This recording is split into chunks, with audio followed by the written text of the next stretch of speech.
Mga kaibigan, mga kababayan sa Pilipinas at sa buong mundo, mga OFW na nagpapakahirap sa gitna ng disyerto ng Saudi Arabia, sa malamig na taglamig ng Canada, sa mataong lungsod ng New York sa US, sa sikat na beach ng Australia, sa romantic na canals ng Italy, sa high-tech na Tokyo ng Japan, sa bustling markets ng Malaysia, sa glittering towers ng UAE, sa vibrant streets ng Hong Kong, mga kabataan na nag-aaral o nagtatrabaho habang pinapakinggan ang podcast na ito sa jeep habang nagbabaha ang EDSA. Magandang hapon sa inyong lahat. Ako po si Lan, ang inyong walk na hindi natatakot sa init ng issue. At ngayon sa hashtag Walk with Lan, tayo'y magdidiskusyo ng isang bagay na mas matindi kaysa baha. Ang korupsyon na nagiging sanhi ng literal na pagbaha sa buhay natin. Ayon sa TUCP, panagutin ang mga tiwali, wakasan ang korupsyon. Ito ang sigaw ng Trade Union Congress of the Philippines. At tama sila. Sa gitna ng kasinungalingan, ang katotohanan ang unang dinudurog. Pero kasama kayo, mga kawok, kaya nating itindig ang tama. Sumali na sa aking YouTube membership. Sama-sama nating pananatilihin nating malaya at walang takot ang boses natin para sa bayan. Salamat sa inyong solid na suporta. Mag-subscribe na sa hashtag WalkWithLan, YouTube channel membership at maging bahagi ng ating masiglang laban. Ito ay hashtag laban para sa katotohanan. Ngayon imagine ninyo mga kaibigan, nagpapadala ka ng $1,000 mula sa United Arab Emirates para sa pag-aaral ng anak mo sa Maynila. Tapos yun ginastos sa flood control project na mas mahina pa sa paper na ginagamit ng mga politiko sa kanilang, ewan ko na, sa pagpupunas ng pawis habang nagsisinungaling sa Senado. Oo, mga kawok, ito ang kwento ng 2025. Ang multi-billion peso na iskandalong nagiging dahilan kung bakit ang bawat ulan ay parang apokalipsi. Panoorin natin ito ng detalyado, may konting satire at walang filter. Parang espesyal na balita ni Deo Macalma, pero mas witty at mas updated para sa Gen Z at millennials na OFW. Mga kababayan sa Pilipinas, shout out sa inyo na nagdurusa sa araw-araw na traffic at baha. Kayong mga youth sa UP at Ateneo na nagrally laban sa ganito. At sa US Canada, Australia, kayong mga OFW na nagre-remit para sa pamilya. Alam nyo ba na ang pera nyo ay nagiging biktima rin? Una, mga kawok, ano ba tong flood control projects controversy?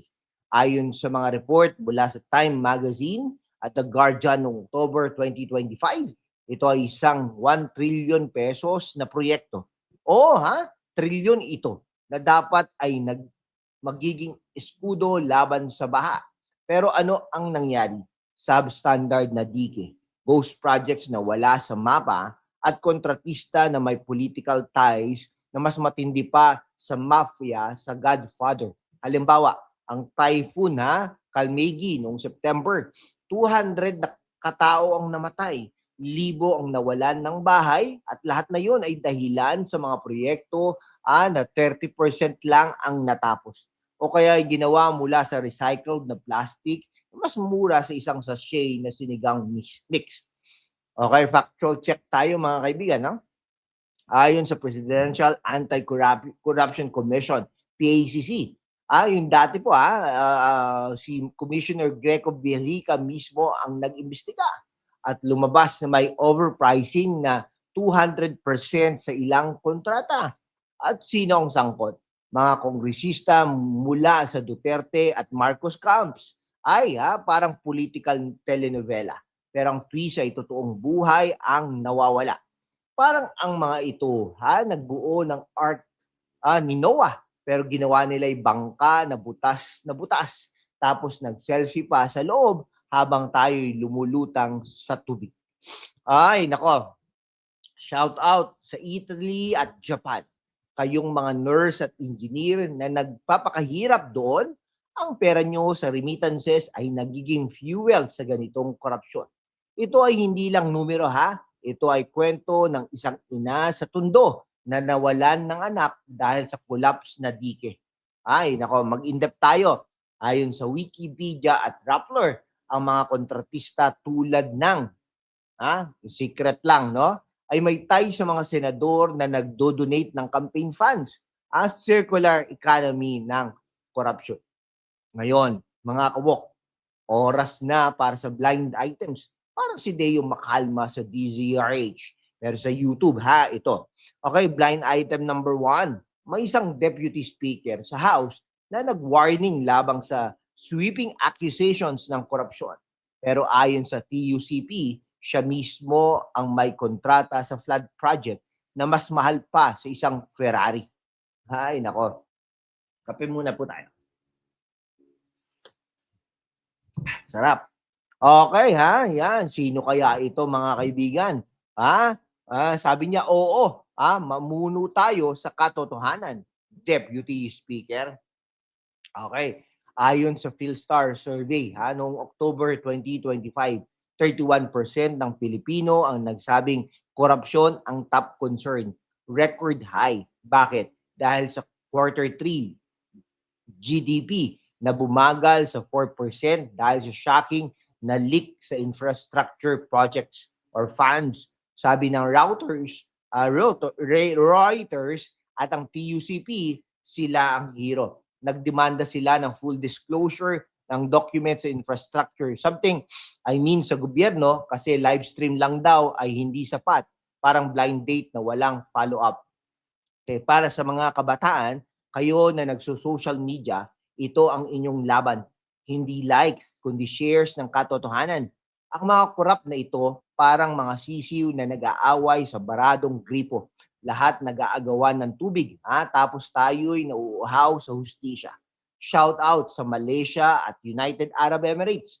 Kayong mga domestic helpers at construction worker, ang sweldo nyo ay nagiging yosi at alak sa mga opisina ng mga kontratista. Okay, in-depth ulit tayo Tignan natin ang OTS scandal din, no? March 2025. Casual workers na hindi regular, kaya tempted sa suhol. PUCP ulit ang nagsabi, regularize to curb corruption. Parang kung walang gutom, walang madaling mahikayat. Yung mga tiwali parang diet. Palagi silang on a budget, pero ang budget ng bayan ang kanilang buffet, mga kaibigan. Mga kawok, pause muna tayo. Mag-like, mag-comment, TUCP, at mag-subscribe para hindi kayo makaligtaan ang susunod na expose. Sumali sa membership para sa exclusive blind items at question and answer. Shoutout ulit dyan sa mga Hong Kong, no? Taga Hong Kong. Kayo, mga retail worker na nagmimiss ng adobo, itong inyong dahilan para mag-volunteer sa anti-corruption drives pabalik. Sa Saudi Arabia, no, Canada, USA, kayong mga OFW parents, ito ang legacy para sa kids nyo. Sa mga taga-Australia, Italy, Japan, Malaysia, United Arab Emirates, sama-sama tayo, no? At sa Pilipinas, ang mga kabataan, kayo ang future. Huwag maging next gen ng corruption. Ngayon hindi puro galit. Engaging tayo. Ano ang solusyon? Bilang intellectual na walk, sabi ko, sundin ang TUCP. Independent investigation, no sacred cows, jail the corrupt, recover taxes. Ayon sa Hakobin at PRF blog, ito ay deja vu mula sa nakaraan. Pero ngayon, may protest sa streets. People Power 2.0. So imagine niyo ang mga politiko sa korte. Your Honor, ang diki ko ay substandard dahil sa climate change. Hindi dahil sa greed mo para sa mga OFW. Gamitin nyo ang boto nyo sa absente, hindi sa pera. kundi sa kandidato na anti-corruption. Ang mga kabataan create memes, petitions, parang ang TikTok challenge na hashtag wakasan corruption. In-depth analysis ulit tayo. Ang epekto ng ekonomiya, quarter 3, 2025, GDP, slowdown ay dahil sa confidence crisis. Investors ay tumatakbo dahil sa ghost projects. Transparency loss tulad ng FOI, full implementation. Kung gobyerno, yung gobyerno parang magician. Now you see the funds, now you don't. Pero tayo ang audience, ang real magic, sama-samang mag-demand. Okay, mga kawok, sa huli, PUCP ay tama. Panagutin ang mga tiwali. Ito ay hindi lang kwento. Ito ay inyong kwento. Mula sa baha sa Manila hanggang sa homesickness sa Toronto, corruption ay common enemy. Mag-subscribe, mag-join sa membership, at mag-share. Shout out ha. Ito, shout out ulit tayo ulit mga kaibigan, mga taga Pilipinas, USA, Canada, Saudi Arabia, Australia, Italy, Japan, Malaysia, United Arab Emirates, Hong Kong. Salamat sa pagiging solid. Mga kababayan, sa gitna ng kasinungalingan, ang katotohanan ang unang dinudurog. Pero kasama kayo, kaya nating itindig ang tama. Sumali na sa aking YouTube membership. Sama-sama, panatilihin nating malaya at walang takot ang boses natin para sa bayan. Salamat sa inyong solid na suporta. Mag-subscribe na sa hashtag #WalkWithLan, YouTube channel membership at maging bahagi ng ating masiglang laban. Hashtag laban para sa katotohanan, mabuhay ang Pilipinas.